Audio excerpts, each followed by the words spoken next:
I'm 22 female, I have a toddler daughter, and we are homeless. I lost my job and my home at the beginning of the global issue. I have since found alternative employment. We are not on the streets but are living out of a hotel. The problem for me is coming up with a deposit. Pretty much everywhere requires the first 2 months' rent, the last month, and a deposit. That coupled with $1,000 a month for rent in my area, it's proving difficult to come up with a deposit. My sister keeps offering to take my daughter to have a room of her own to stay in, but every single time I have refused. In the hotel, my daughter has a privacy curtain between our beds, so she has usual privacy, and she also doesn't want to move in with her aunt. Recently, my parents found out about my sister's offer and are really angry I won't accept it. They've called child services on me twice, who found no issue with our current situation, since it's not illegal to be homeless with a child. My daughter has everything she needs except for a back garden to run around in, and child services are just fine with that. Sister thinks it's inhumane to force a toddler to share their room. When I had a house, she slept in my bed most nights anyway. She's always asking for 100% reimbursement for the cost of taking my daughter 30 kilometers away, and I still need to pay her weekly expenses for the kids living. It's not helping me save. All it's doing is giving my daughter her own room. My parents still think I should accept my sister's offer to provide my daughter with her own room and think I'm being a major idiot by not doing so. I don't really think I'm being the idiot here, since my daughter also does not want to go. Not the idiot. Your daughter doesn't want to go, so why make this any worse for her? Also, if child services have deemed it okay, and your daughter has everything she needs, other than a garden to run around in, cue a trip down to the local park instead, then it's fine. Out of curiosity, why isn't your sister offering to take you both in? If she has a spare room and she knows you're in a temporary tough situation financially. If there's no reason not to, then I would say the sister is being the real idiot here, not trying to help both of you out to avoid splitting the two of you up. OP wrote that sister thinks it's inhumane for a toddler to share a bed with an adult, her own mother. That's messed up.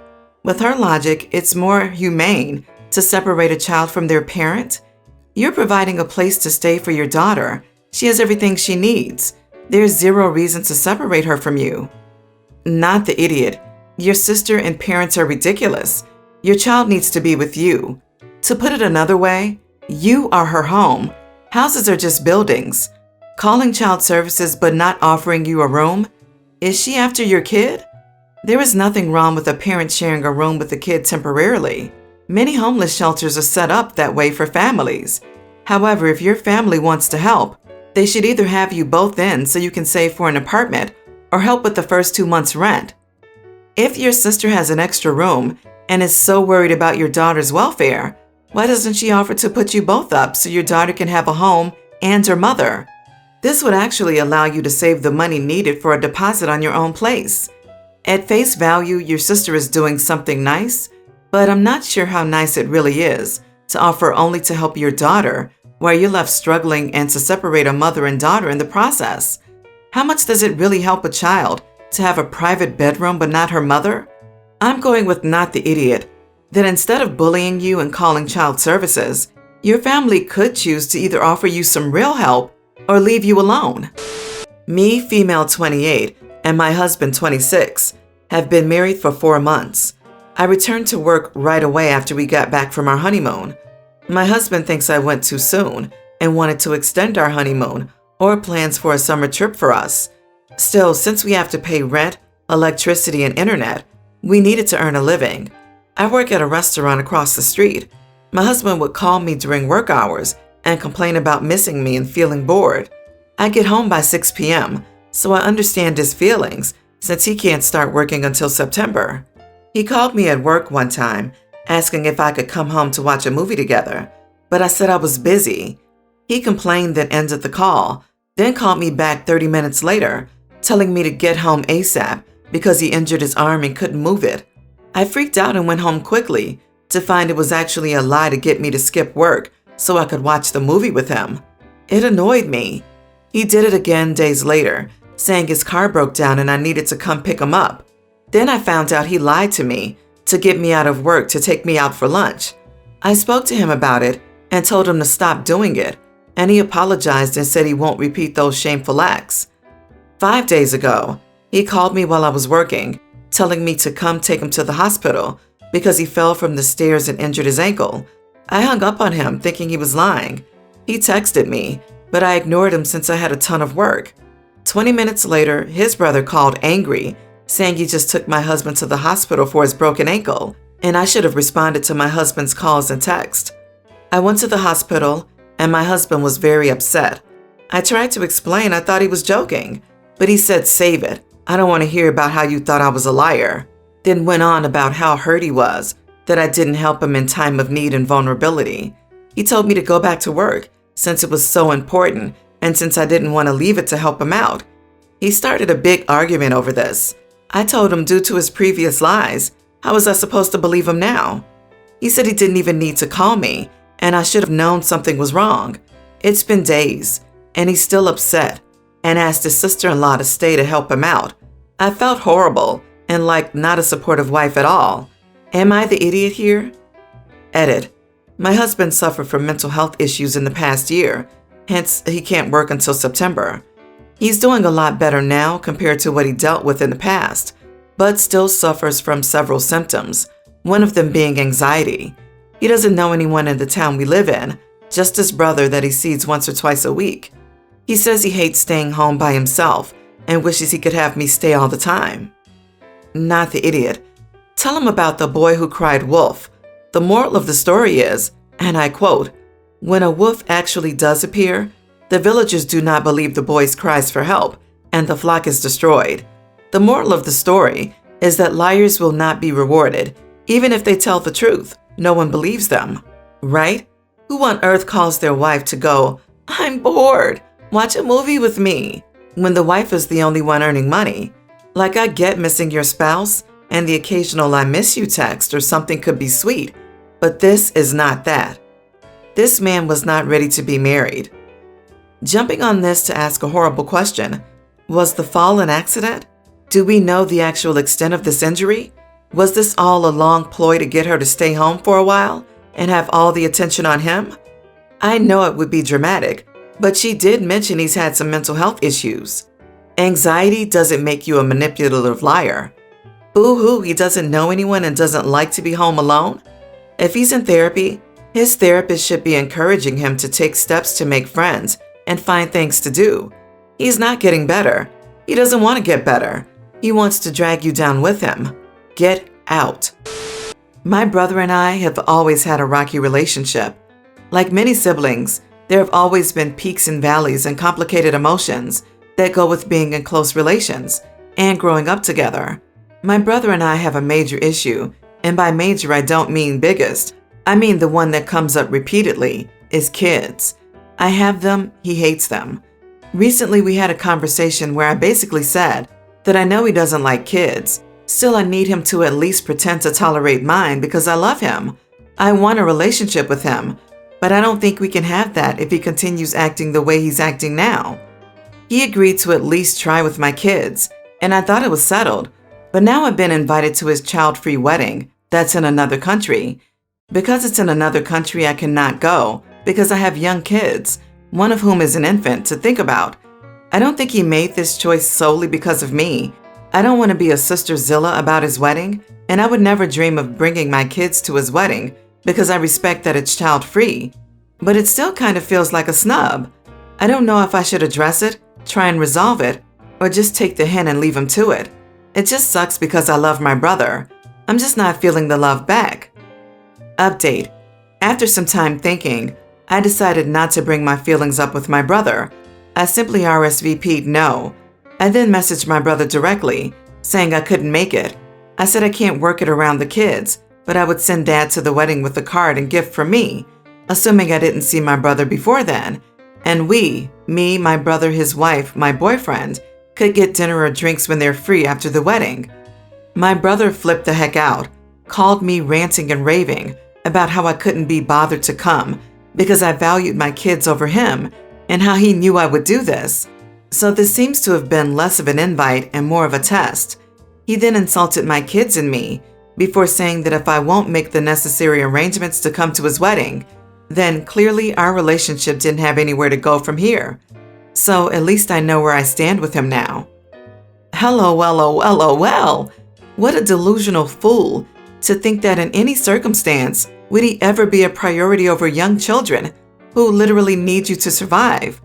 This entire issue makes it pretty clear that it's not about your kids, but about the fact that your brother thinks he's the center of the universe and can't fathom why you wouldn't simply get rid of the children to attend his event. Anyone who calls small children names just for existing in his vicinity is an idiot. Likewise, anyone who pitches a fit when people can't afford or take time off for their destination wedding is an idiot. Throw the whole brother out, OP. You'll feel lighter for it. No offense, but your brother is a true idiot. But of course you will put your children before him. Just because he doesn't like children doesn't mean other people share the same ideas. Honestly, if he can't accept your kids in any shape or form, there's no need to keep this relationship. Not worth walking on eggshells for someone because they hate your kids. Your older brother is still a child himself. It's sad because it's usually reinforced with toxic parenting, so I can only imagine how the other family will react. My sister is the same type of grown child and blew up about something similar for my wedding. She wanted to take a man as a date who was not the man she had married 6 months before. My toxic dad took her side, as all I said was that she should come with or without her husband, but not bring a date because I did not want the drama. Well, my family said I was an idiot, surprised their child who always got walked all over finally stood up for himself, and they didn't go. Haven't spoken in 15 years, and I've never been happier with my own family and ones who truly care for me. Blood is thicker than water, but if it's the wrong blood type, it can do more harm than help. I, 32 male, live with my wife, 35. I work in upper office administration, and she works as an adjunct professor, non-tenured university teacher. Like most adults, I get up and work on a predictable schedule 5 days a week. My job involves a large caseload, coordinated between multiple departments, and real-world financial and client outcomes depend on my task. My wife's job is more obscure. She teaches a class of master's students about art history and art theory. Lately, her job has been done entirely from home, online, and will continue that way for the near foreseeable future. We have been coming to heads lately about the division of household labor, childcare, and the stresses of our respective jobs. From what I can tell, her job mainly consists of thinking about things, reading, rearranging passages from books, and speaking about all of this. She also corrects papers from students who reiterate what she has thought and read about. At 9 a.m., my wife is usually on the computer, reading about art. Same for lunch and 3 p.m. Her scheduled hours are less than 25 hours a week to my 40, for which she collects only about 65% of the salary I do.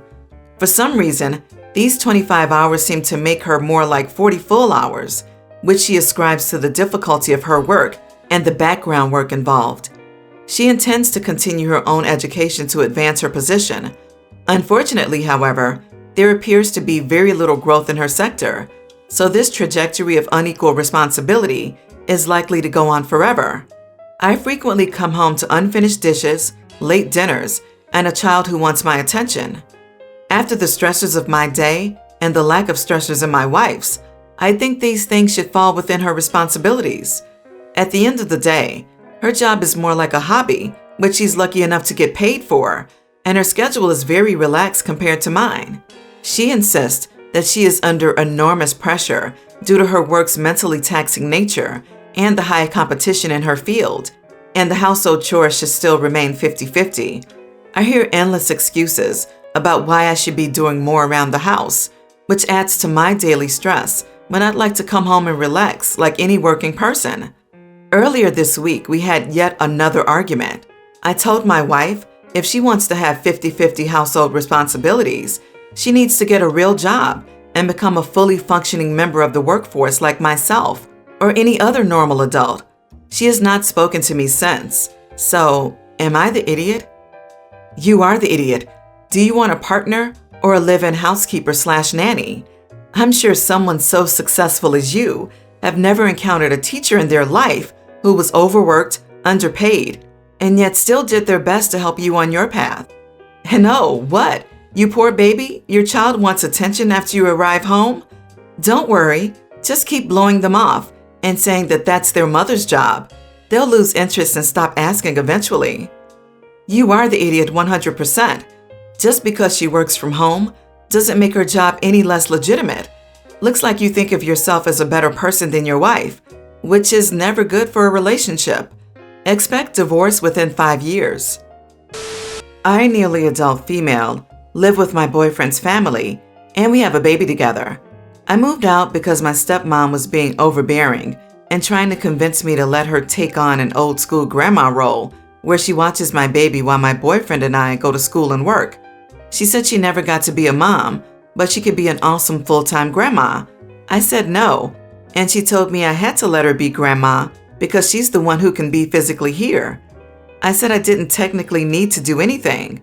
She sounded like she was looking to make up for the fact that she never got to win the mom title from me, but wanted to be an almost mom with her full-time grandma crap. My dad told me she would be grandma though. I said I would prioritize my baby knowing about my mom, telling them stories and sharing my memories of her when we weren't aware we were having a boy, that my stepmom would not be a priority for me. My stepmom started crying there and then and left. My dad told me it was cruel to make her feel unwanted and unimportant. It's months later and I'm settled at my boyfriend's parents' house. They've been great.